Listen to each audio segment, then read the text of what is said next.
Hello friends, तो ये मैं बता दूं कि ये पॉलिटी का प्लेलिस्ट शुरू होने जा रहा है और ये बिल्कुल स्पेसिफिक मैं जो बना रहा हूँ ये आपका है यूपीएससी और पीसीएस एग्जामों के लिए। तो पीसीएस का भी जो तैयारी करता है तो उसको देख सकता है। ये पीसीएस में आपको BPSC, UPPSC, JPSC, MPPSC, RSC तो सभी में ये लेक्चर काम आएगा। तो मैं बता दूं कि पहले तो हम देखेंगे कि आखिर में ट्रेंड क्या है जो यूपीएससी में क्वेश्चन आते हैं, उसके बाद कुछ टॉपिकों को भी हम इसमें देखेंगे और मैं जो बताऊंगा तो बिल्कुल वो कॉम्प्रिहेंसिव होगा और जो भी चीजें होंगी वो मैं आपको डाटा जो पिछला ट्रेंड होगा और कहाँ कहाँ से क्वेश्चन आ रहा है वहीं से मैं ज्यादातर फोकस करूंगा। और मतलब मैं बता दूं कि 100% आपका सिलेबस कंप्लीट कराऊंगा, तो वही चीजें आपको इसमें देखनी है और बस आप एक बार देख के विश्वास करें एक दो टॉपिक, तब आप समझ सकते हैं कि कैसे ये चीजें कंप्लीट आपको कराई जाएंगी। क्योंकि मैं ऐसे नहीं बताऊंगा, मैं क्वेश्चन दिखाऊंगा कहाँ कहाँ से क्वेश्चन आते हैं और जब आपका प्लेलिस्ट पूरा होगा तो आपको पता भी चलेगा कि टोटल क्वेश्चन बन रहे हैं या नहीं। आपका 100% क्वेश्चन बनेगा, ये मेरी जिम्मेदारी है। तो बस आपको प्लेलिस्ट को सीक्वेंस से देखना है। तो पहले अभी हम चलते हैं और ट्रेंड देख लेते हैं क्वेश्चन का कि यूपीएससी में क्या ट्रेंड है पॉलिटी क्वेश्चन का, तो आपको ज्यादा चीजें समझ में आएंगी। तो पहले हम देखेंगे, जैसे देखिए 2011 में करेंट अफेयर से 13 क्वेश्चन आए हैं और उसके बाद आप देख रहे हैं कि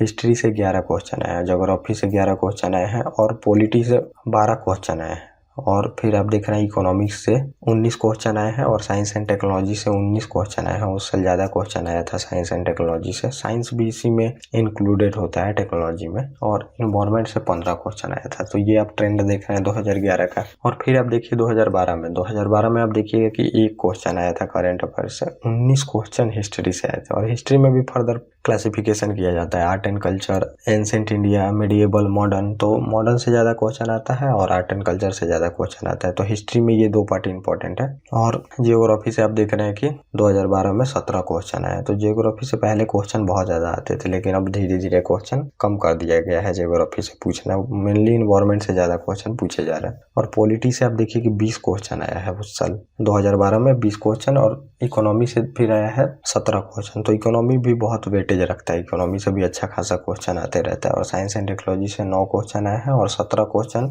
इन्वायरमेंट से आए हैं। तो ये भी आपको ट्रेंड पता होनी चाहिए कितने क्वेश्चन कहाँ से आते हैं। और 2013 में 0 क्वेश्चन आया है करेंट अफेयर और हिस्ट्री से 16 क्वेश्चन आया है और ज्योग्राफी से आप देख रहे हैं कि 18 क्वेश्चन आया है। और फिर जो पॉलिटी है यहाँ से 16 क्वेश्चन आए। तो पॉलिटी से हमेशा अच्छा खासा क्वेश्चन पूछा जाता है। और इकोनॉमी से 19 क्वेश्चन आए हैं और साइंस एंड टेक्नोलॉजी से 14 क्वेश्चन आए हैं। और फिर आप देख रहे हैं इन्वायरमेंट से 17 क्वेश्चन आए। तो ये ट्रेंड है। तो ये मैं आपको जो भी सब्जेक्ट चलेगा तो ये आपको पीपीटी दिखाऊंगा। तो अभी हमें पूरा देखने की जरूरत नहीं है। अब हम देखते हैं कि हमारा पॉलिटी से क्या क्वेश्चन है। तो अब देख रहे हैं 2014 में 14 क्वेश्चन आया, 2015 में 13 क्वेश्चन आया है, 2016 में 7 क्वेश्चन आया है, 2017 में 22 क्वेश्चन आया है, 2018 में देख रहे हैं 13 क्वेश्चन आया, 2019 में 15 क्वेश्चन आया, 2020 में 17 और 2021 में 14 क्वेश्चन आया। तो आप वेटेज देख रहे हैं, ओवरऑल समझिए 15 से 17 क्वेश्चन आते हैं पॉलिटी के। अगर एवरेज निकाले तो 15 से 17 क्वेश्चन आते हैं। 17 क्वेश्चन में अगर आप 15 भी कर लेते हैं सही से तो बहुत है आपके लिए। तो 15 कर लेते हैं तो समझिए कि 30 नंबर आपका ऐसे ही हो गया प्रीलिम्स में। और मेंस में भी वेटेज लगभग समझिए कि 60 से लेके 110 नंबर तक आता है। जीएस पेपर 2 में देखेंगे इस सिलेबस है तो उसमें भी क्वेश्चन अच्छा खासा आता है। उसमें गवर्नेंस भी इंक्लूड होता है, तो गवर्नेंस से भी क्वेश्चन आता है पॉलिटी में ही। तो वो वाला पार्ट मैं अलग से कराऊंगा, वो मेंस के लिए ही बिल्कुल स्पेसिफिक हो जाता है। ये जो है ये बिल्कुल ऐसे चलेगा कि जितने क्वेश्चन आते हैं आपका कंप्लीट होगा और टोटल क्वेश्चन आपको मिले। और मैं थोड़ा सा बता दूं आपको क्लास के बारे में। तो क्लास बिल्कुल कॉन्सेप्चुअल चलेगा और जितनी छोटी मोटी टर्म होती है वो भी मैं आपको बताऊंगा कि क्या है टर्म, क्योंकि बेसिक से बिल्कुल बताना है। बेसिक आपका बिल्कुल क्लियर होना चाहिए। जैसे कि लोग बोलते हैं एनसीईआरटी पढ़ना चाहिए, तो एनसीईआरटी भी नहीं पढ़ना, आपको कुछ भी नहीं पढ़ना, क्योंकि मैं हर एक बेसिक चीजें भी यहाँ पे कंप्लीट करा दूंगा आपको। तो बस आपको इसको देखनी है, कुछ भी कंप्लीट करने की जरूरत नहीं है। बेसिक से लेके एडवांस तक पूरा मैं कंप्लीट यहाँ पे कराऊंगा। और ये तो हो गया, मतलब कि समझ आप देख ली कि पॉलिटी से इतना क्वेश्चन आ रहे हैं। तो अब मैं थोड़ा सा आपको ये भी दिखा देता हूँ कि पॉलिटी में भी सब डिवीजन है। जैसे टॉपिक है तो टॉपिक के अंदर किस टॉपिक से ज्यादा क्वेश्चन आते हैं, तो वो भी अगर आप लोग थोड़ा सा देख लें तो आपके लिए प्रॉफिट होगा। तो ये आप देख सकते हैं कि 2011 से लेके 2020 का ट्रेंड क्या है, कौन सा मतलब टॉपिक से ज्यादा क्वेश्चन आता है। तो टॉपिक भी आपको पता होनी चाहिए। टॉपिक के अनुसार भी हमें देखना होगा, क्योंकि उस टॉपिक पे हमें ज़्यादा जोर देनी होगी जिस टॉपिक से ज़्यादा क्वेश्चन आ रहे हैं। तो टॉपिक में मैं थोड़ा सा आपको बता दूं कि देखिए, ये पार्लियामेंट्री एंड स्टेट लेजिस्लेचर जो होता है, इससे ज़्यादा क्वेश्चन आते हैं। आप देख रहे हैं कि 2020 में 4 क्वेश्चन यहीं से आए। तो जब हम यूनियन पढ़ेंगे संसद के बारे में, तो वहाँ पार्लियामेंट के बारे में बहुत सारी चीज़ें आएंगी, लोकसभा, राज्यसभा, स्टेट लेजिस्लेचर के बारे में भी, गवर्नर, सीएम और लॉ मेकिंग पावर, ये सब भी हम देखेंगे वहाँ पे। मतलब बहुत सारी चीज़ें वहाँ पे आएंगी, तो वो मैं आपको बताऊंगा वहाँ पे। तो आप देख रहे हैं 2020 में 4 क्वेश्चन यहीं से आया है, पार्लियामेंट एंड स्टेट लेजिस्लेचर से, और 2 क्वेश्चन फिर 19 में आया है, और 18 में आप 4 क्वेश्चन देख रहे हैं, 17 में 5 क्वेश्चन यहाँ से आया है, फिर 16 में 2 क्वेश्चन आया है, फिर 15 में भी देख रहे हैं 4 क्वेश्चन आया, और 2014 में 2 क्वेश्चन आया, फिर 2013 में 6 क्वेश्चन, 2012 में 6 क्वेश्चन और 2011 में 4 क्वेश्चन। तो ये आप ट्रेंड देख रहे हैं कि कितना ज्यादा क्वेश्चन यहाँ से पूछा जा रहा है। तो पार्लियामेंट में बहुत सारी चीजें आएंगी, उसी में बजट आएंगी। बजट के बारे में मैं आपको बताऊंगा कैसे कैसे पास होता है, मनी बिल, फाइनेंशियल बिल, और यूनियन एंड स्टेट एग्जीक्यूटिव के भी बारे में हम देखेंगे। तो उसमें देख रहे हैं कि 2020 में 2 क्वेश्चन आया है, 2019 में 1 क्वेश्चन आया है, 2018 में 2 क्वेश्चन आया है, 2017 में 2 क्वेश्चन आया, 2016 में 1 क्वेश्चन आया, 2015 में 2 क्वेश्चन आया, 2014 में 4 क्वेश्चन आया, 2013 में 2 क्वेश्चन और 2012 में 2 क्वेश्चन, और 2011 में क्वेश्चन यहाँ से नहीं आया है। तो यूनियन मतलब समझिए कि इसमें हमें पीएम, प्रेसिडेंट, वाइस प्रेसिडेंट, और लेक्चर बिल्कुल हिंदी में होगा, और पीपीटी भी हिंदी में है, तो आप लोग ये भी समझ सकते हैं। और सीएम, गवर्नर, जो भी चीज़ है एग्जीक्यूटिव से रिलेटेड, मतलब कार्यपालिका के बारे में हमें इसमें देखना होगा। तो कार्यपालिका के बारे में आपको बताऊंगा। मतलब जितनी चीज़ें हैं, तो आप समझिए कि मैं बिल्कुल ट्रेंड देख के हूँ, और ट्रेंड बिल्कुल मुझे पता है कैसे कैसे एग्जाम में क्वेश्चन आते हैं और किस टाइप का एग्जाम में क्वेश्चन पुट किया जाता है, वो भी मैं आपको दिखाऊंगा कि कैसा क्वेश्चन आता है। अगर जब टॉपिक हमारा सॉल्व होगा तो उसमें हम क्वेश्चन को भी देखेंगे कि टॉपिक जो सॉल्व हुआ है उससे क्वेश्चन आ रहे हैं कि नहीं। और फिर अब जुडिशरी से देख रहे हैं, तो जुडिशरी से 2 क्वेश्चन आया है, मतलब न्यायपालिका से 2020 में, और 2019 में 4 क्वेश्चन आप देख रहे हैं यहाँ से आया, और 2017 में 1 क्वेश्चन आया है, 2015 में 1 क्वेश्चन आया, 2014 में 2 क्वेश्चन आया है, 2012 में 2 क्वेश्चन आया। तो ये जुडिशरी से क्वेश्चन आया। और आप देखिए, कॉन्स्टिट्यूशनल स्टेचुरी जो बॉडी है और रेगुलेटरी बॉडी मतलब कॉन्स्टिट्यूशन जो बॉडी है, यूपीएससी हो गया, कैट हो गया, सेट हो गया, तो ये सब से भी क्वेश्चन आता है। जो कॉन्स्टिट्यूशनली बॉडी है, इन लोगों से भी क्वेश्चन आता है, तो उसको भी हम देखेंगे। तो आप देख रहे हैं कि 1 क्वेश्चन आया 2019 में, 2018 में 1 क्वेश्चन आया, 2017 में 1 क्वेश्चन आया, 2016 में 1 क्वेश्चन आया, 2015 में 2 क्वेश्चन आप देख रहे हैं, 2014 में 1 क्वेश्चन आया, 2013 में आप देख रहे हैं 5 क्वेश्चन आया, 2012 में 4 क्वेश्चन और 2011 में 1 क्वेश्चन। तो यहाँ से भी क्वेश्चन आ रहे हैं, तो ये भी हम इसमें देखेंगे। तो आप लोग एक चीज की चिंता ना करें, वो आगे जब टॉपिक आएंगी तो आपको एक एक चीजें मैं वहाँ पे बताऊंगा इसके बारे में। और पांचवा आप देख रहे हैं फंडामेंटल राइट, तो ये भी इंपॉर्टेंट चैप्टर है, और इससे भी 2 क्वेश्चन देख रहे हैं, 2020 में, 2019 में 1 क्वेश्चन, 2018 में 2 क्वेश्चन, 2017 में 3 क्वेश्चन, और उसके बाद ड्रॉप है आप देख रहे हैं 16, 15, 14, 13, और 2012 में 1 क्वेश्चन और 2011 में 1 क्वेश्चन। तो ये ट्रेंड है फंडामेंटल राइट का, ये भी इंपॉर्टेंट चैप्टर है, ये भी आपको अच्छे से देखना पड़ेगा। और DPSP, directive principle of state policy, जो हमारा राज्य का नीति निर्देश है, यहाँ से भी क्वेश्चन आते हैं। तो 4 क्वेश्चन आप देख रहे हैं यहाँ से आया है 2020, और 2019 और 2018 में क्वेश्चन नहीं आया है, 2017 में 2 क्वेश्चन आया है, 2016 में 2 क्वेश्चन आया है, और 2015 में 2 क्वेश्चन आया है, 2016 में कोई क्वेश्चन नहीं आया डीपीएसपी से, और 2014 में देख रहे हैं 1 क्वेश्चन, 2013 में भी 1 क्वेश्चन, 2012 में 1 क्वेश्चन। तो ये ट्रेंड है, और 2011 में 0 क्वेश्चन यहाँ से आया। और फंडामेंटल जो ड्यूटी है, तो इससे कम क्वेश्चन आए हैं, 19 में नहीं आया है, 20 में भी नहीं आया समझिए, और 18 में भी नहीं आया। 2017 में 2 क्वेश्चन आए हैं फंडामेंटल ड्यूटी, जो कि मूल कर्तव्य होता है, जो कि हमने रसिया के संविधान से लिया है, तो यहाँ से क्वेश्चन नहीं आए हैं। 2016 में भी नहीं आए हैं, 2017 में 2 क्वेश्चन आया, और 2015 में 1 क्वेश्चन आया है, और 2013-14 में 1 भी क्वेश्चन नहीं है, 2012 में 1 है, 2011 में 1 क्वेश्चन है। तो ये आप देख रहे हैं कि यहाँ से क्वेश्चन कितना आता है। मतलब ये इंपॉर्टेंट चीजें हैं, आपको पता होनी चाहिए कहाँ से क्वेश्चन ज्यादा है। और लोकल बॉडी और लोकल जो गवर्नमेंट है हमारी, जो पंचायती राज सिस्टम है, वहां से आप क्वेश्चन रेगुलर देखेंगे कि क्वेश्चन आता है। लेकिन आप देख रहे हैं कि 2020 में नहीं है, 2019 में नहीं है, 2018 में नहीं है, 2017 में 1 क्वेश्चन आया, 2016 में 2 क्वेश्चन आया है, 2015 में 1 क्वेश्चन आया है, 2014 में नहीं आया, 2013 में 2 क्वेश्चन है, 2012 में 3 क्वेश्चन है, 2011 में 2 क्वेश्चन है। तो ये ट्रेंड है लोकल गवर्नमेंट का। और 9वां हमारा टॉपिक टॉपिक है सेलिएंट फीचर जो हमारी है और प्रीएम्बल के बारे में। तो यहाँ से भी क्वेश्चन आता है। प्रीएम्बल जो प्रस्तावना है हमारी, एक क्वेश्चन 2020 में देख रहे हैं, 2019 में एक क्वेश्चन, 2018 में एक क्वेश्चन और 2017 में 5 क्वेश्चन यहाँ से आए हैं। तो देख रहे हैं कि ये भी कितना इंपॉर्टेंट है आपके लिए। 2016 में 0 है, 2015 में भी 0 है, 2014 में भी 0 है, 2013 में एक क्वेश्चन आया है, 2012 में 0 है और 2011 में भी 0 क्वेश्चन आया है आपसे। और शेड्यूल जो है अनुसूची जो, उससे भी क्वेश्चन आता रहता है फैक्चुअल। समझिए ये शेड्यूल जो है ये फैक्चुअल क्वेश्चन में आता है। और इसमें आप देखिएगा कि 2019 में 2 क्वेश्चन आया है, 2018 में एक क्वेश्चन आया है, 2017 में नहीं आया, 2016 में भी नहीं आया, 2015 में एक क्वेश्चन आया है, 2014 में एक क्वेश्चन है। और यूनियन और जो यूनियन टेरिटरी है, केंद्र शासित प्रदेश राज्य के बारे में, तो यहाँ से भी क्वेश्चन आया है। 2020 में 2 क्वेश्चन आया, 2019 में 0 और 2018 में आप देख रहे हैं कि 2 क्वेश्चन है यहाँ से। और 2017 में 0 क्वेश्चन आया है, 2016 में भी 0, 2015 में भी 0 और 2014 में एक क्वेश्चन। उसके बाद क्वेश्चन यहाँ से नहीं है। और एक यहाँ पे कुछ और भी चीजें छूट रही हैं, टोटल चीजें तो यहाँ पे नहीं है। आप समझिए कि जैसे इमरजेंसी है, इमरजेंसी आपातकाल जिसे आप बोलते हैं, तो आपातकाल से भी क्वेश्चन आते हैं, तो वो यहाँ पे इंक्लूड नहीं हुआ है। तो वो भी समझ सकते हैं, आपातकाल से क्वेश्चन आता है लेकिन इसमें इंक्लूड नहीं है। और बहुत सारी चीजें इसमें इंक्लूड नहीं है जो कि क्वेश्चन रेगुलर आता है। तो वो भी अगर प्रीवियस ईयर पेपर आप देखते हैं तो पता होगा आपको, और नहीं भी होगा तो मैं उसको इंक्लूड कर ही लूंगा। जो भी चीज़ें प्रीवियस ईयर पेपर, हर एक चीज़ें मैं देख के ही प्लेलिस्ट बनाया हूँ। तो आपको कुछ भी सोचने की जरूरत नहीं है, वो टोटल चीज़ें मैं यहाँ पे आपको कंप्लीट करा दूँ। तो अब हम चलते हैं और देखते हैं यहाँ पे हमारे स्लाइड में। तो ये अपने ट्रेंड समझ लिया और क्वेश्चन कहाँ से आ रहे हैं ये भी मैंने आपको बता दिया। और ये तो बता ही दिया कि कितना वेटेज है एग्जाम में। तो मेंस का भी मैंने बता दिया। मेंस में भी समझिए कि 100 नंबर का क्वेश्चन आपको मिलेगा यहाँ से।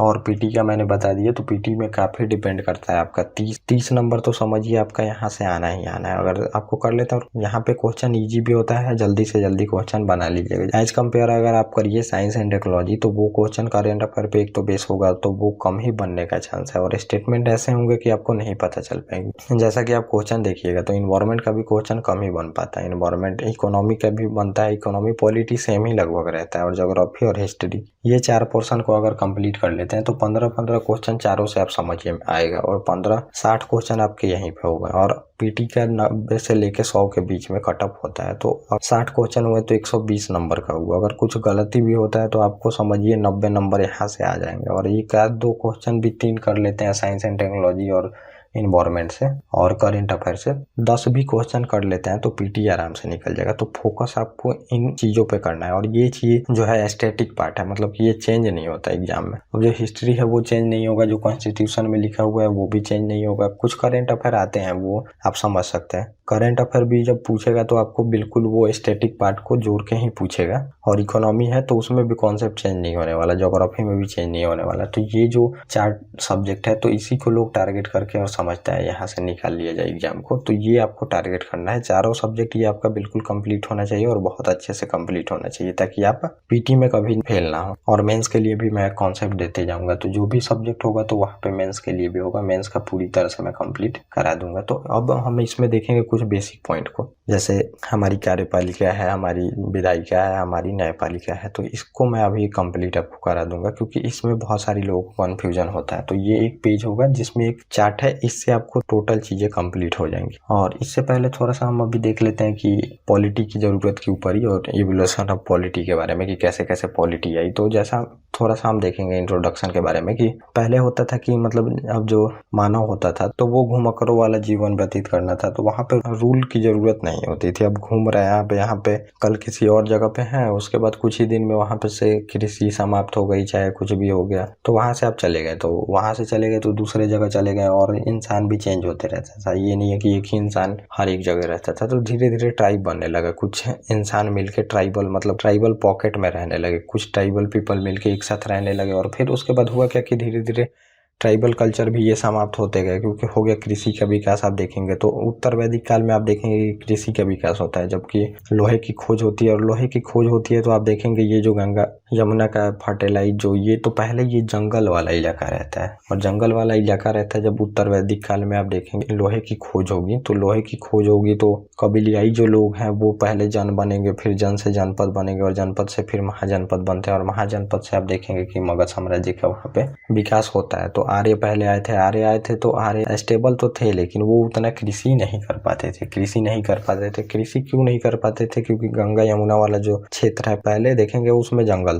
था, तो वो जंगल आपको काटने के लिए चाहिए हथियार, और हथियार नहीं था क्योंकि लौह का उस टाइम खोज नहीं हुआ था। और लौह का खोज जब होता है, जब हथियार बनने लगते हैं, तो फिर जंगल को काट दिया जाता है, और जंगल को काटा जाता है। उसके बाद आप देखेंगे कि मतलब कृषि शुरू हो जाती है, और कृषि जब शुरू होगी तो समझिए स्टेबल जिंदगी का शुरुआत हो जाता है। पहले भी कबीलियाई लोगों में कुछ लॉ होते थे छोटा, लेकिन इस टाइप का लॉ नहीं होता था कि कॉन्स्टिट्यूशन बिल्कुल लिखा गया है। और जो आज का हमारा लॉ है, ऐसा भी लॉ पहले नहीं था। जो मगध साम्राज्य, चाहे गुप्त साम्राज्य, चाहे आप दिल्ली सल्तनत, चाहे आप मुगल के बारे में देखेंगे, तो इस टाइप का लॉ नहीं था। ये भी मैं आपको बताऊंगा, थोड़ा सा आपको जानना जरूरी है। तो कृषि का आविष्कार होता है और फिर जिंदगी स्टेबल होती है, मतलब लोग अब स्टेबल होने लगते हैं, अब लोग रहने लगते हैं घर बना के। अब घर बना के रहने लगे एक जगह पे, तो उनको फिर कुछ लॉ की जरूरत पड़ती है, क्योंकि बिना रूल के आप नहीं चला सकते किसी भी चीज को, तो रूल की जरूरत पड़ती है। तभी जाके पॉलिटी का वहीं से एवोल्यूशन शुरू होने लगता है। और देखेंगे कि बाद में जब मगध साम्राज्य आता है और उसमें मौर्य वंश रहता है, नंद वंश के बाद मौर्य वंश आता है, तो मौर्य वंश आता है, उसी में आप देखेंगे चाणक्य जो थे, चाणक्य, विष्णुगुप्त भी उनको बोला जाता है। तो उनका जो बुक है अर्थशास्त्र, तो उसमें भी हमें पॉलिटी से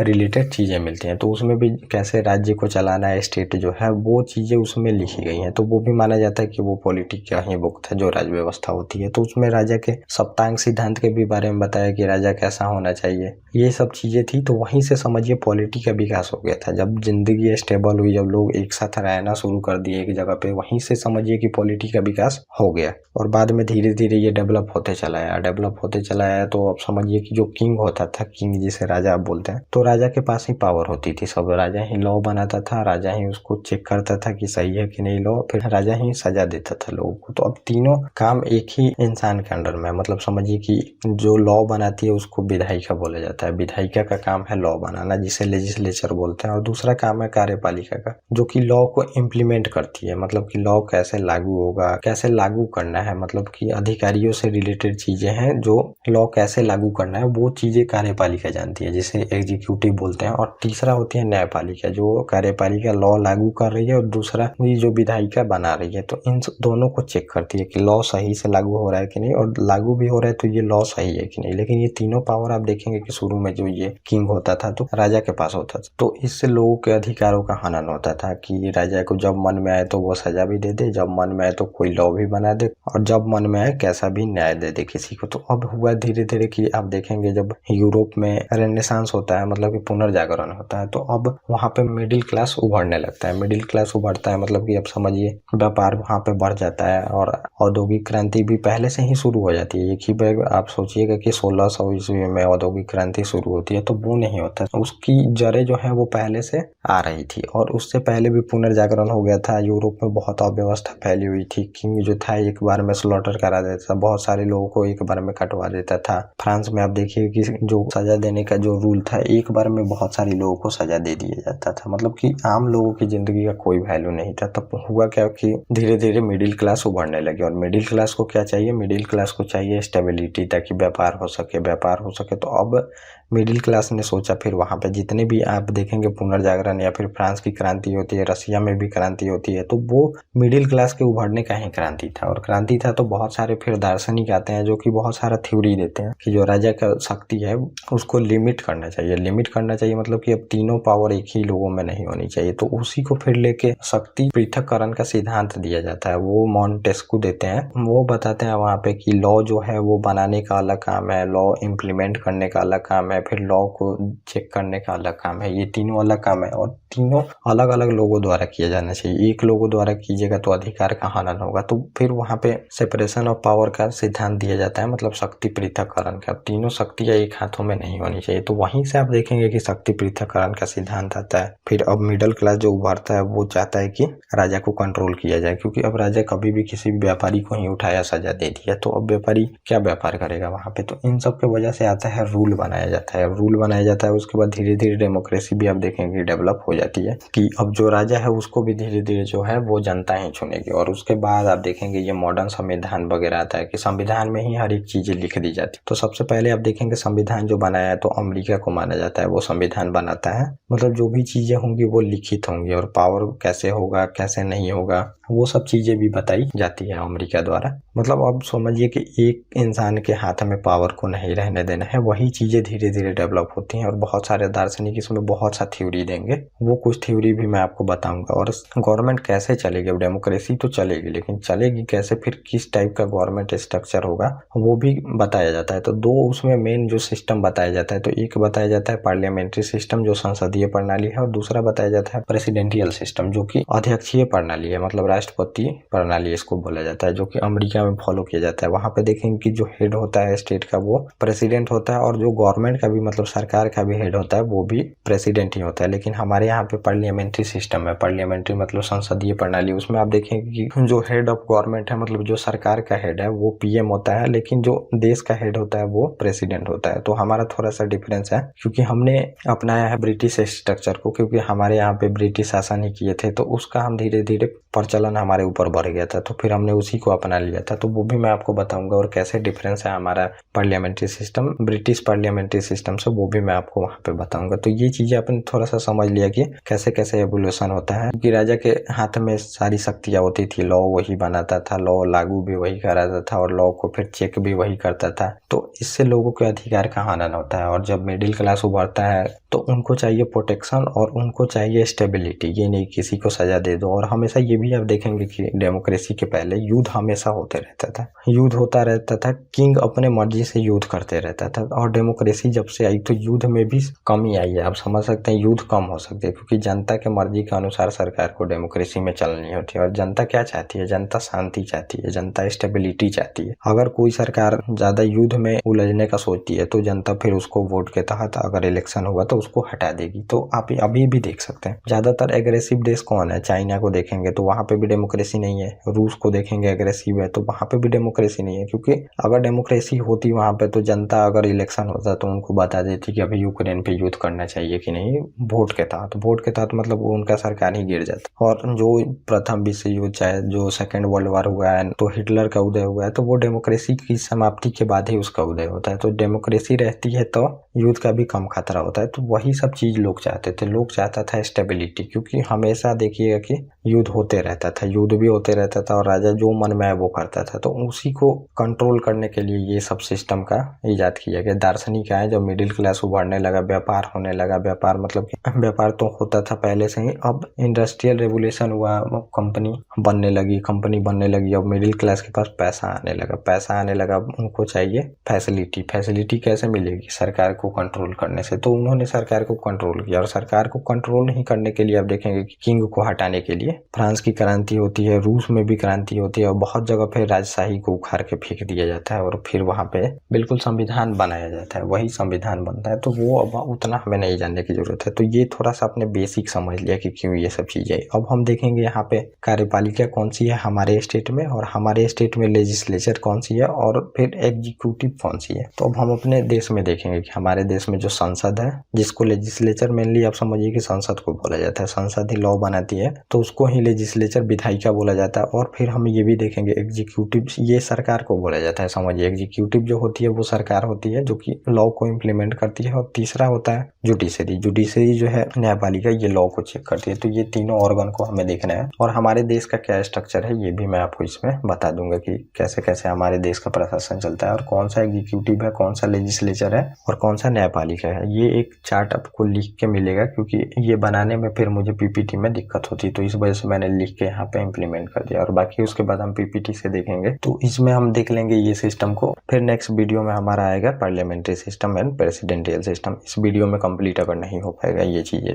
तो यहीं पे मैं आपको बताऊंगा। और इसमें आप समझिए कि बहुत सारी चीजें आपको क्लियर होंगी, जो आपको एमपी एमएलए बहुत सारा लोग होता है जो कि नहीं समझ पाता है बेसिक चीजें, क्योंकि ये मतलब ऐसा नहीं है कि आपको स्कूल में या फिर कॉलेज में आपको ये चीजें बताई जाती हैं। तो मैं बेसिक कंप्लीट करूंगा ताकि जो कॉन्सेप्चुअल हमारी क्लियरिटी होगी तो वो आपको क्वेश्चन सॉल्व करने में आपको दिखेगी। क्वेश्चन तभी सॉल्व होगा जब आपको कॉन्सेप्चुअल क्लियरिटी वहां पे होगी, हर एक चीजें पता होनी चाहिए आपको, तब जाके आप मतलब क्वेश्चन सॉल्व कर पाइएगा अच्छे से। तो वो मैं अभी आपको बताऊंगा। जो एमपी होते हैं, एमएलए होते हैं और 3 लेवल पे हमारी सरकार है वो भी बताऊंगा। और फिर उसके बाद आप ये भी देखिएगा कि किसके इलेक्शन के तहत कौन से लोगों को चुना जाता है, जुडिशरी के बारे में बताऊंगा। और फिर मतलब कैसे क्लासिफिकेशन हुआ है हमारे देश का, ये भी मैं आपको बताऊंगा। तो पहले हम देख लेते हैं जो हमारा देश है, तो देश का क्लासिफिकेशन हुआ है। तो सबसे पहले देश हमारा आता है, और देश आता है तो पूरा ये भारत कंट्री है। और भारत कंट्री को मतलब मेनली रेगुलेट जो करता है वो पार्लियामेंट करता है, संसद करता है, सेंट्रल गवर्नमेंट करती है। उसके बाद जो हमारा देश है ये भी बटा है स्टेट में। तो ये आप समझिए ये स्टेट है, और देश बटा है स्टेट में। और स्टेट फिर आप देखेंगे कि बटा है डिस्ट्रिक्ट में। ये पूरा समझ लीजिए डिस्ट्रिक्ट है, और डिस्ट्रिक्ट में से एक इसको निकाल लीजिए तो डिस्ट्रिक्ट फिर बटा है मंडल में। मंडल फिर जो जिला है हमारा, ये मंडल में ब्लॉक आप देखते हैं, ब्लॉक में बटा है। और फिर जो हमारा ब्लॉक है, ब्लॉक आप देखेंगे पंचायत में बटा है। पंचायत को भी देखेंगे तो वो फर्दर गांव में बटा है, और गांव भी वार्ड में बटा होता है, वो जनसंख्या के अनुसार होता है। तो उतना नहीं देखना हमें, बस इतने शासन को देखना है। और कैसे कैसे यहाँ पे गवर्नमेंट बनी हुई है ये हमें यहाँ पे देखना है कि कैसे कैसे हमारा स्ट्रक्चर है देश को चलाने का। तो ये मैं यहाँ पे आपको बताऊंगा। तो पहले हम देखेंगे जो हमारी विधायिका है, कार्यपालिका और न्यायपालिका बिल्कुल अलग है। तो जो हमारी पार्लियामेंट्री सिस्टम है और प्रेसिडेंशियल सिस्टम है, तो इसमें यही अंतर है कि जो हमारी कार्यपालिका होती है वो विधायिका का ही पार्ट होती है, और जो प्रेसिडेंशियल सिस्टम आप देखेंगे तो कार्यपालिका और विधायिका और न्यायपालिका तीनों अलग होती है। लेकिन पार्लियामेंट्री सिस्टम में आप देखेंगे कि जो कार्यपालिका निकलती है ये विधायिका के अंदर से ही निकलती है, मतलब जो संसद है हमारी उसके अंदर से ही कार्यपालिका भी आएगी। तो आपको मैं ये बताऊंगा यहाँ पे, ये थोड़ा सा फीचर है जो आपको पता होनी चाहिए। और जो न्यायपालिका है ये बिल्कुल अलग रहे। तो ये जो अगला लेक्चर हमारा होगा तो उसमें आपको पता चलेगा ये चीज, जब मैं आपको बताऊंगा parliamentary system and presidential system के बारे में, वहां पे मैं आपको काफी अच्छे से क्लियर करूंगा। तो अब हम देख लेते हैं यहाँ पे, ये हमारा है पार्लियामेंट, जैसे आप संसद बोलते हैं। तो ये टोटल हो गया ये पार्लियामेंट। और पार्लियामेंट में फिर होता है, आपने सुना भी होगा, जो संसद में ये 2 सदन है हमारे। 2 सदन आप समझ सकते हैं जैसे राज्यसभा और लोकसभा। तो ये ऊपरी जो सदन है हमारा राज्यसभा है, और ये हमारा है लोकसभा। तो इसके बारे में मैं आपको बता दूं थोड़ा सा। तो ये लोकसभा, और ये जो मैंने क्रॉस का चेन बनाया तो ये है समझिए एमपी। जो संसद में चुन के आते हैं वो एमपी आते हैं। और आपने देखा भी होगा कि लोकसभा चुनाव होता है एमपी को चुनने के लिए, और एमपी जो राज्यसभा के होते हैं इनको भी एमपी ही बोला जाता है। और यहाँ पे जो लोकसभा में चुन के आते हैं, जब आप देखेंगे कि लोकसभा का चुनाव होता है तो आपने बहुत बार देखा होगा लोकसभा का चुनाव। तो लोकसभा का चुनाव होता है तो संसद के 2 पार्ट है, तो इसी में लोग चुन के आते हैं लोकसभा में। इसको बोला जाता है संसद सदस्य, एमपी बोला जाता है, मेंबर ऑफ पार्लियामेंट, मतलब पार्लियामेंट के ये मेंबर है। तो राज्यसभा के भी लोगों को एमपी बोला जाएगा और लोकसभा के लोगों को भी एमपी बोला जाएगा। और अब समझिए, तो जैसा कि है कि मतलब राज्यसभा का तो चुनाव डायरेक्टली नहीं होता है, लोकसभा का चुनाव डायरेक्टली होता है, जो कि पब्लिक चुनती है, लोकसभा के लोगों को। एमपी को पब्लिक चुनती है। तो अब समझिए कि लोकसभा पे 545 जो हमारा वोट होता है उस पे हमारा चुनाव होता है। अगर 545 सदस्य हैं और 545 लोकसभा के सीटों के लिए चुनाव होता है। और सरकार में आने के लिए फिर क्या करना पड़ेगा, आपको हाफ मेंबर मिलने चाहिए, उसी का सरकार बनेगा यहाँ पे। मतलब कि जो आधा सीट जीतता है वो सरकार बनाएगा। और 545 में 2 तो एंग्लो इंडियन होते हैं जो कि अब समाप्त कर दिए। तो लगभग समझिए कि 543 पे होता है जो कि इलेक्शन होता है। तो इसमें से आपको कितना चाहिए, 271-72 से ऊपर जिसको भी सीट आता है तो वो अपना सरकार बना लेता है। तो अब समझिए जो सरकार बनाता है, तो अभी बीजेपी की गवर्नमेंट है, तो बीजेपी की गवर्नमेंट है तो सीट तो 300 से ऊपर है। तो ये मैंने यहाँ पे डॉट डॉट बनाया है। तो ये समझिए पूरा सदस्य है 545, और इसमें से जिसको भी ये आधा से ज्यादा सीट आ जाती है लोकसभा में उसकी सरकार बन जाती है। तो अभी बीजेपी की गवर्नमेंट है, तो अब बीजेपी को देख रहे हैं कि ज्यादा सदस्य मिले हैं यहाँ पे। और ये मान लीजिए कांग्रेस है जो कि ऑपोजिशन में, इसकी कम सीट आई है, तो ये ऑपोजिशन वाले हो जाते हैं यहाँ पे। और ये सरकार में है, मतलब इसकी सीट ज्यादा आई है। और राज्यसभा से हमें मतलब नहीं है, राज्यसभा जो है स्टेट का प्रतिनिधित्व करती है। तो फेडरल सिस्टम में ये होता है कि स्टेट गवर्नमेंट का सेंटर में प्रतिनिधित्व होना चाहिए। फेडरल जो कि हमने संघीय प्रणाली को अपनाया, तो वो भी मैं आपको बताऊंगा, तो वहां पे आपको बताऊंगा राज्यसभा के बारे में। तो ये अभी देखिए कि बीजेपी गवर्नमेंट में है, बीजेपी गवर्नमेंट है, लोकसभा ये है। और लोकसभा में एक ऊपर होता है जो कि लोकसभा के संचालन के लिए होता है, जिसको लोकसभा स्पीकर बोलते हैं, लोकसभा अध्यक्ष। और राज्यसभा में एक अध्यक्ष होता है जिसे कि राज्यसभा का स्पीकर बोला जाता है, जिसको आपने बहुत बार देखा होगा। तो बहुत बार देखा होगा, लोकसभा अध्यक्ष के भी बारे में देखा होगा। तो ये होते हैं यहाँ पे ओम बिरला सर अभी हैं। तो ये जब हम लोग लोकसभा अध्यक्ष के बारे में देखेंगे तो मैं वहाँ पे आपको बताऊंगा। तो ये हो गया, आपने समझ लिया कि ये 2 हाउस हैं और 2 हाउस में राज्यसभा है और लोकसभा है। और लोकसभा में जिसको आधा से ज्यादा सीट आती है वो सरकार में होती है, और सरकार में होती है तो ये अब देखिए, फिर सरकार में जो होती है उसके बारे में मैं बता दूं। तो अब जो सरकार बनती है तो ये टोटल जितने लोग जीते हैं उनको तो सरकार में नहीं, कामकाज में उपयोग किया जा सकता है, क्योंकि नंबर बहुत ज्यादा है, 300 से ज्यादा लोगों को लेके अब सरकार में काम नहीं कर सकते। तो अब किया क्या जाता है, मिनिस्ट्री है। मिनिस्ट्री अब देखेंगे, होम मिनिस्ट्री है, फाइनेंस मिनिस्ट्री, डिफेंस मिनिस्ट्री है, कॉर्पोरेट मिनिस्ट्री है, एग्रीकल्चर मिनिस्ट्री है, बहुत ज्यादा मतलब मिनिस्ट्री है। तो अब क्या किया जाता है, इंपॉर्टेंट लोगों को निकाल लिया जाता है इसमें से, जो भी 300 सीट बीजेपी जीत गई है। तो जो इंपॉर्टेंट लोग होंगे, जैसे आज आप देख रहे हैं निर्मला सीतारमण जी हैं, फिर अमित शाह जी हैं, राजनाथ सिंह जी हैं, इनको क्या किया जाएगा कि इंपॉर्टेंट जो भी लोग हैं उनको निकाल लिया जाएगा। और ऐसा नहीं है कि बस लोकसभा से ही निकाला जाएगा, राज्यसभा से भी जरूरत पड़ी तो राज्यसभा से भी लेके फिर सरकार का गठन होता है यहाँ पे। मतलब कि इसी को एग्जीक्यूटिव बोलते हैं, जो अब सरकार का गठन होता है। तो ऐसे पूरा ही एग्जीक्यूटिव है, लेकिन मेन चीजों को लेकर एग्जीक्यूटिव बोल दिया जाता है। तो कभी कभी आप देखेंगे ये पूरे को ही एग्जीक्यूटिव बोल दिया जाता है, जो कि इम्प्लीमेंट करता है। तो सरकार को ही एग्जीक्यूटिव बोला जाता है, जो कि इम्प्लीमेंट करती है। लॉ तो ये पूरा संसद मिलकर बनाएगी, लेकिन उसको लागू करेगी, उसको कार्यपालिका एग्जीक्यूटिव बोला जाता है। तो अब हम देख लेते हैं, ये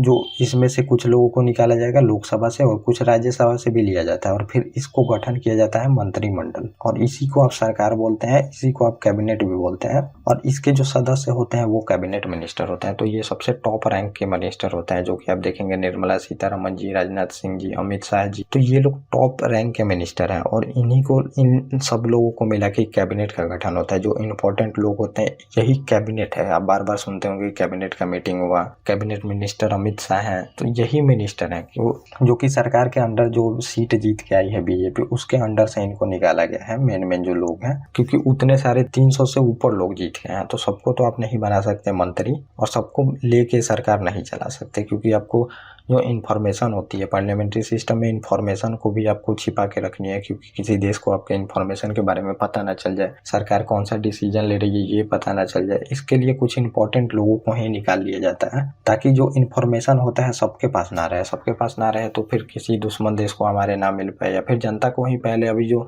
योजना लागू करनी है पहले से ही जनता को पता चल जाए, और जनता पहले से तैयार होकर बैठी हो कि ऐसे ऐसे हमें करप्शन करना है। इस वजह से मतलब कि इन्फॉर्मेशन को छिपा के रखा जाता है। तो ये आपने देख लिया, ये है कार्यपालिका, जो ये छोटी सी जो लोकसभा सीटें जीत गई, और राज्यसभा से भी कुछ मेंबर को ले लिया जाता है। इस वजह से मैंने यहाँ पे ये बना दिया। और इसके जो मेंबर चुने जाते हैं पूरे संसद को, इसको मेंबर ऑफ पार्लियामेंट बोलते हैं, संसद के सदस्य। और ये जो पूरा संसद है हमारा, इसी को हम बोलते हैं विधायिका। तो ये हमारी विधायिका है, और ये है हमारी कार्यपालिका है, जो सरकार बनी, जो लोकसभा के सदस्य चुन के आए, उसमें से कुछ इंपॉर्टेंट लोगों को हमने निकाल लिया, फिर यही लोग हैं जो ये लॉ को लागू करेंगे। तो लॉ को लागू करने वाला ही एग्जीक्यूटिव कार्यपालिका बोला जाता है। और ये आपने देख लिया संसद के बारे में, मतलब कि सेंट्रल गवर्नमेंट का जो भी चीज है उसके बारे में मैंने बता दिया। संसद के बारे में, इसमें राज्यसभा होती है, राज्यसभा फिर लोकसभा भी होती है, और लोकसभा में जो 545 मेंबर है उसमें से चुने जाता है। जिसका आधा से ज्यादा आता है उसका सरकार बन जाता है, और जो आधा से कम लेके आया है सीटें 545 में, उसका ओपोजिशन का मेंबर उसको बोला जाता है। और फिर ये जो है, ये राज्यसभा और लोकसभा दोनों से मिला के जो जीता हुआ पार्टी है, उससे फिर कार्यकारी जो एग्जीक्यूटिव है उसका गठन होता है, मतलब सरकार का कैबिनेट का गठन होता है। और कैबिनेट ही मेन जो भी डिसीजन लेना होता है देश के प्रति वही लेती है। तो वो चीजें मैंने आपको बता दिया। और ये पूरे को लेजिस्लेचर बोलते हैं, जो कि लॉ बनाती है। और पार्लियामेंट्री सिस्टम में मैंने बताया कि जो एग्जीक्यूटिव कार्यपालिका होती है वो लेजिस्लेचर से ही निकलती है, लेकिन प्रेसिडेंशियल सिस्टम में दोनों अलग अलग देखेंगे। लॉ बनाने वाला अलग होगा और उसको इम्प्लीमेंट करने वाला बिल्कुल अलग होगा। तो मैं वहाँ पे अगले वीडियो में आपको बताऊंगा ये चीजें। तो अब हम नीचे देख लेते हैं, जो स्टेट का हमारा प्रशासन है। तो स्टेट भी फर्दर है हमारा सेंट्रल गवर्नमेंट मतलब पूरा जो देश है हमारा वो स्टेट में बटा है। तो वही स्टेट के बारे में मैं बताता हूँ आपको। तो 2 पार्ट में स्टेट का शासन है। एक तो आप देखेंगे जो राज्य विधायिका होती है, तो 2 तरह का होती है, उसमें मैं बताऊंगा। एक तो है कि जो राज्यसभा लोकसभा हमारा ऊपर है सेंट्रल गवर्नमेंट में वैसी है, और राज्य विधानसभा एक सदनीय होती है और एक 2 सदनीय होती है। तो मैंने यहाँ पे लिख भी दिया है, ये द्विसदनीय है, जो कि बाईकैमरल है। जैसे आप बिहार में देखेंगे, यूपी में देखेंगे, महाराष्ट्र में देखेंगे, तो ये बाईकैमरल है। जैसे कि हमारा संसद है 2 सदन है उसमें, वैसे ही ये बाईकैमरल मतलब यहाँ भी 2 सदन है। तो आप स्टेट में देखेंगे जैसे बिहार में, तो यहाँ 2 सदन है, विधान परिषद भी है, विधानसभा भी है। तो उसमें भी अब सेम वैसे ही चीजें हैं। ये ऊपरी जो सदन होता है इसको विधान परिषद बोलते हैं, लेजिस्लेटिव काउंसिल, और जो निचला सदन है जो डायरेक्टली पीपल चुनते हैं, जनता चुनती है, उसको लेजिस्लेटिव असेंबली बोला जाता है। तो असेंबली का चुनाव आप देखे भी होंगे, विधानसभा का चुनाव होता है, और इसके जो मेंबर होते हैं जो स्टेट में होते हैं उनको एमएलए बोला जाता है। तो एमएलए का बार बार सुने भी होंगे, विधानसभा का चुनाव होता है उसके तहत एमएलए चुन के आता है, मेंबर ऑफ लेजिस्लेटिव। ये यहाँ पे लिखा हुआ है मेंबर ऑफ लेजिस्लेटिव काउंसिल। तो ये जो ऊपरी सदन है इसके सदस्य एमएलसी बोले जाते हैं। एमएलसी का भी आप बार बार नाम सुने होंगे। तो ये ऊपरी सदन है और ये जनता डायरेक्ट नहीं चुनती है इसमें। ये जो निचली सदन है इसमें जनता डायरेक्टली चुनती है, तो इसको एमएलए बोलते हैं। और जो विधान परिषद जो लेजिस्लेटिव काउंसिल है उसके सदस्य को एमएलसी बोला जाता है, मेंबर ऑफ लेजिस्लेटिव असेंबली, और इसका जो सदस्य है मेंबर ऑफ लेजिस्लेटिव काउंसिल है। तो ये सब बेसिक चीजें हैं जो आपको पता होनी चाहिए। तो ये आपने देख लिया। और विधानसभा जो असेंबली का चुनाव होता है तो उसमें आपने देखा होगा ये एमएलए का चुनाव होता है, तो ये सदस्य चुन के आता है। और इसमें भी फर्दर आप देख रहे हैं द्विसदनीय है, इसमें द्विसदनीय है, इसमें भी आधा जो सीट होगा किसी भी स्टेट का और आधे से जो जीतेगा वो अपना सरकार बनेगा। तो ये यहाँ पे सरकार बनेगी। जो निचला सदन है इसमें आधा से ज्यादा सीट आपकी आनी चाहिए। और फिर जो विधान परिषद है, तो सरकार बनाने के लिए स्टेट गवर्नमेंट का विधान परिषद से भी सदस्य आ सकते हैं और विधानसभा से भी आ सकते हैं, और इनको मिला के फिर सीओएम, काउंसिल ऑफ मिनिस्टर बोला जाता है सीओएम को। इसका गठन होगा, मतलब सरकार है ये, स्टेट गवर्नमेंट। तो ये जो बाई कैमरल है मतलब द्विसदनीय है उसके लिए। और फर्दर जो एक सदनीय है जिसको यूनिकैमरल बोला जाता है, तो यूनिकैमरल में भी आप देखेंगे ऐसे है, इसमें विधान परिषद नहीं, इसके जो टोटल मेंबर होंगे तो ये डायरेक्टली जनता द्वारा चुने जाएंगे और इनके सदस्य को एमएलए बोलेंगे, मेंबर ऑफ लेजिस्लेटिव असेंबली। और फिर सरकार कैसे बनेगा, ये आधा जो सीट जीत गई जो पार्टी उसका सरकार बनेगा। और छोटा सा यहाँ से मतलब पूरे मेंबर को तो आप नहीं ले सकते क्योंकि बहुत ज्यादा मेंबर हो जाएंगे और उतना लोग मिलकर सरकार नहीं चला सकता, तो उसलिए हम कम मेंबर को मिलकर कैबिनेट का गठन करते हैं। कैबिनेट मतलब वही सरकार का गठन करते हैं, तो वो चीजें होती है। और इसके सदस्य को विधानसभा लेजिस्लेटिव असेंबली बोला जाता है और इसके जो सदस्य होते हैं एमएलए होते हैं, मेंबर ऑफ लेजिस्लेटिव असेंबली। तो ये सदस्य टोटल है और ये ऑपोजिशन है, और जो ज्यादा सीट लेके आया ये सरकार का गठन करेगा। और गवर्नर सबसे ऊपर होता है, जैसे कि संसद में प्रेसिडेंट सबसे ऊपर होता है तो स्टेट में सबसे ऊपर गवर्नर होता है। तो ये मैंने आपको बताया था वहां पे। और इसमें से छोटा सा एक पार्ट निकाल के फिर कैबिनेट का गठन होगा और सरकार बनेगी। तो ये दो देख लिया स्टेट में स्ट्रक्चर, दो तरह के स्ट्रक्चर है जैसा मैंने बता दिया। और अब थोड़ा सा यहाँ पे देख लीजिए कि ये जो है ये निचले सदन के लोगों को डायरेक्टली चूजन बाई पीपल, मतलब डायरेक्टली जो लोग चुनते हैं वो विधानसभा के चुनाव में आपने देखा है असेंबली का जब चुनाव होता है। और यहाँ भी जो लोकसभा का चुनाव होता है तो ये भी डायरेक्टली चूजन बाई पीपल होते हैं। ये डायरेक्टली राज्यसभा के सदस्य को नहीं चुना जाता। और यहाँ पे जो विधान परिषद है इसके सदस्य को भी डायरेक्टली नहीं चुना जाता है। इसका जो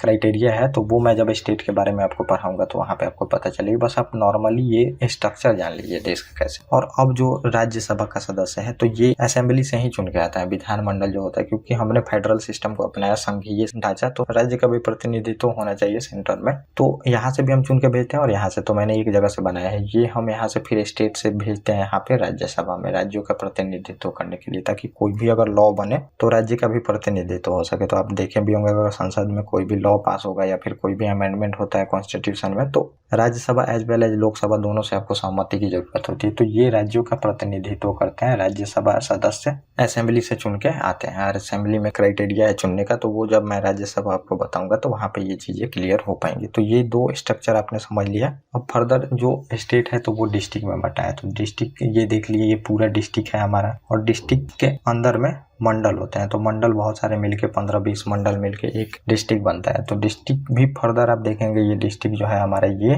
ब्लॉक में बटा है। तो ब्लॉक ये जो है मंडल ये ब्लॉक है, और ब्लॉक भी फर्दर आप देखेंगे कि पंचायत में बटा होता है और पंचायत के अंडर में गांव होते हैं। तो ये स्ट्रक्चर है। और गांव के अंडर में भी आप देखेंगे फर्दर ये वार्ड में बटा होता है जनसंख्या के अनुसार। तो इतना जानने की जरूरत नहीं है आपको। तो ये आपने स्ट्रक्चर देख लिए। और सबसे अलग जो हमारी है ये न्यायपालिका है। तो न्यायपालिका का जो है ये लॉ को चेक करेगी। तो न्यायपालिका में भी आपने स्ट्रक्चर थोड़ा सा देख लिया। सबसे ऊपर होता है हमारा सुप्रीम कोर्ट, उच्च न्यायालय जिसे आप बोलते हैं, और उसके ब्रांच ही है, समझिए ब्रांच ही है स्टेट में, वो काम करते हैं हाई कोर्ट। और फिर उसके ब्रांच आप देखेंगे कि डिस्ट्रिक्ट कोर्ट जो जिला में काम करते हैं वैसे। और फिर उसके नीचे भी है मुंसिफ न्यायालय, ये सब। तो ये मैं आपको उस टाइम बताऊंगा जब जुडिशरी बताऊंगा। तो ये स्ट्रक्चर है, आपने जान लिया। तो थोड़ा सा मैं एक बार ओवरव्यू आपको दे देता हूँ। जैसे कि सबसे ऊपर पार्लियामेंट है और पार्लियामेंट में दो सदन है, दो सदन में राज्यसभा लोकसभा, और लोकसभा में जो आधा से ज्यादा सीट लेके आएंगे वो सरकार का अपना गठन करेगा। और सरकार का गठन करेगा तो जो सरकार बनेगी वो सदस्य जो कैबिनेट बनेगी, तो उतने लोगों को तो हम मेंबर नहीं बना सकते सरकार में, तो कुछ लोगों को हम मिलाते हैं। तो कुछ लोग लोकसभा से भी हम ले सकते हैं, कुछ लोग राज्यसभा से भी।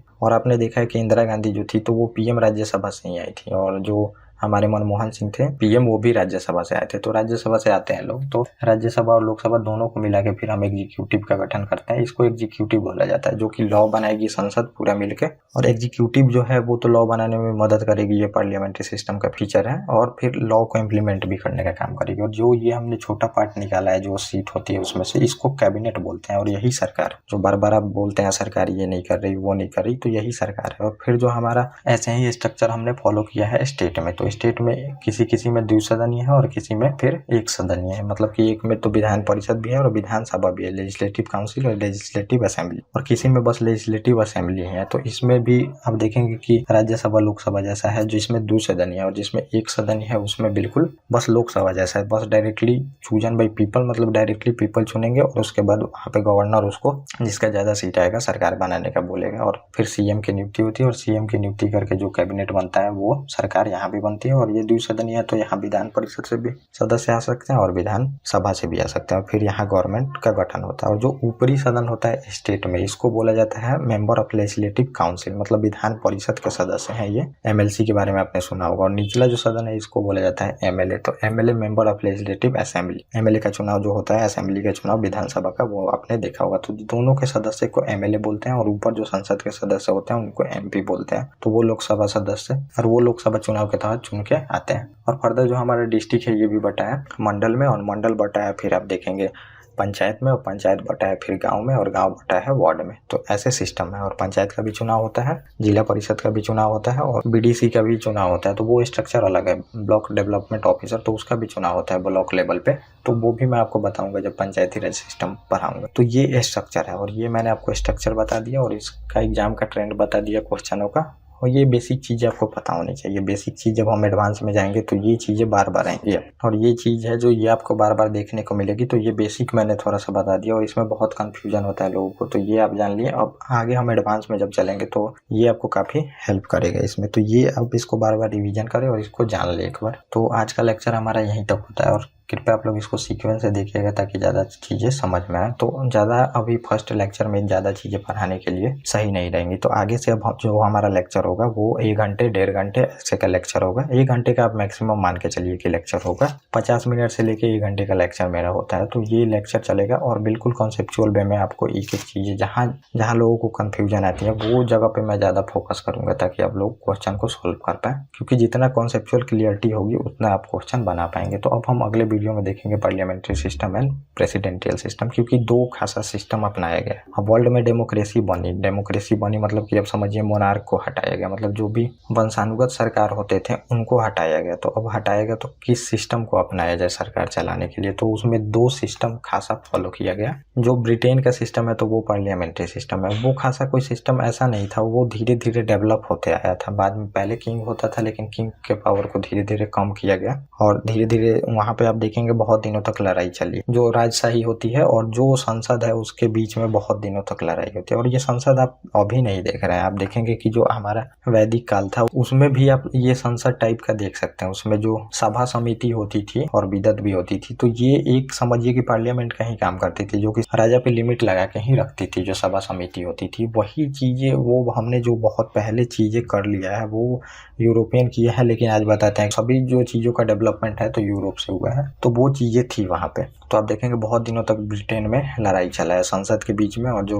किंग होता है मोनार्क उसके बीच में बहुत दिनों तक। बाद में फिर धीरे धीरे मोनार्क का शक्ति कम कर दिया गया। मतलब जो किंग होता है तो वहाँ की महारानी, आज अभी महारानी की मृत्यु हुई है एलिजाबेथ की, तो वो आप देख सकते हैं अब उनके पास पावर मेनली है नहीं, मेनली पावर है अब संसद के पास, लेकिन ऐसे दे दिया गया है उनको क्योंकि वहाँ पे किंग का बहुत इज्जत किया जाता है। किंग और जो क्वीन होती हैं वो कोई भी काम करते हैं तो किंग और क्वीन के ही नाम पे करते हैं। अब उन्होंने समझा कि पूरी तरह से मतलब हटाने से अच्छा है शक्ति को कम कर दो, लेकिन एक नॉमिनल हेड के रूप में रहने दो। तो जो किंग और क्वीन होते हैं वो नॉमिनल हेड के रूप में, लेकिन एक्चुअल जो पावर है वो पार्लियामेंट के पास ही है ब्रिटेन का। तो यही 2 सिस्टम बनाया गया, जो कि संसदीय प्रणाली और राष्ट्रपति प्रणाली, मतलब कि इसको अध्यक्षीय प्रणाली भी बोलते हैं। तो अमेरिका ने जब अपना कॉन्स्टिट्यूशन बनाया तो उसमें पार्लियामेंट्री फॉर्म ऑफ गवर्नमेंट को नहीं अपनाया, प्रेसिडेंटियल फॉर्म ऑफ गवर्नमेंट को अपनाया। तो वो मैं आपको बताऊंगा जब संसदीय प्रणाली होगी और अध्यक्षीय प्रणाली, इसमें हम बहुत अच्छे से उसमें बात करेंगे, बैकग्राउंड रखेंगे कि क्या क्या जरूरत पड़ी है, आखिर में अमेरिका क्यों बनाया इसको और क्या इसके जो फीचर हैं इस वजह से अमेरिका अपनाए और क्यों हम नहीं अपनाए इस सिस्टम को, और क्यों हमने जो पार्लियामेंट्री सिस्टम है इसी को कंटिन्यू रखा, तो ये अगले वीडियो में आपको बताऊंगा। तो ये टोटल चीज़ें हो गई। और मैं थोड़ा सा बता दूं आपको कि रिवीजन करना बहुत ही इंपॉर्टेंट होगा। जब तक आप रिवाइज नहीं करिएगा तो वो चीज़ें याद नहीं रहेंगी, तो रिवाइज करना होगा और क्वेश्चन का प्रैक्टिस भी अगर कर सके तो सही है। मेंस तक का मैं बोला हूँ कराऊंगा, तो जो क्लास होगी वो बिल्कुल कॉन्सेप्चुअल होगी और आप लोग बिल्कुल टेंशन ना ले, एक एक चीज़ें मैं कंप्लीट करा दूंगा। Okay guys, thank you. और अब हम मिलेंगे अपने नेक्स्ट टॉपिक, और नेक्स्ट टॉपिक में ये हम संसदीय प्रणाली और राष्ट्रपति प्रणाली, अध्यक्षीय प्रणाली को देखेंगे और फिर हमने क्यों अपनाया ये भी बात करेंगे। अगर टाइम मिला तो फिर मैं आपको बताऊंगा कि जो रिटन कॉन्स्टिट्यूशन होता है और अनरिटन कॉन्स्टिट्यूशन, लिखित संविधान और लिखित संविधान, वो भी बताऊंगा। और फिर हम कंपेयर भी करेंगे अपने पार्लियामेंट्री सिस्टम और फिर ब्रिटिश पार्लियामेंट्री सिस्टम में। और उसके बाद हम देखेंगे एकात्मक जो प्रणाली फेडरल सिस्टम होता है और यूनिटरी सिस्टम, क्योंकि हमारा जो कॉन्स्टिट्यूशन है वो भी आप देखेंगे कि फेडरल सिस्टम को हम फॉलो करते हैं। फेडरल सिस्टम मतलब 2 लेवल की गवर्नमेंट होती है, तो वो मैं आपको बताऊंगा। और फिर हम आ जाएंगे अपने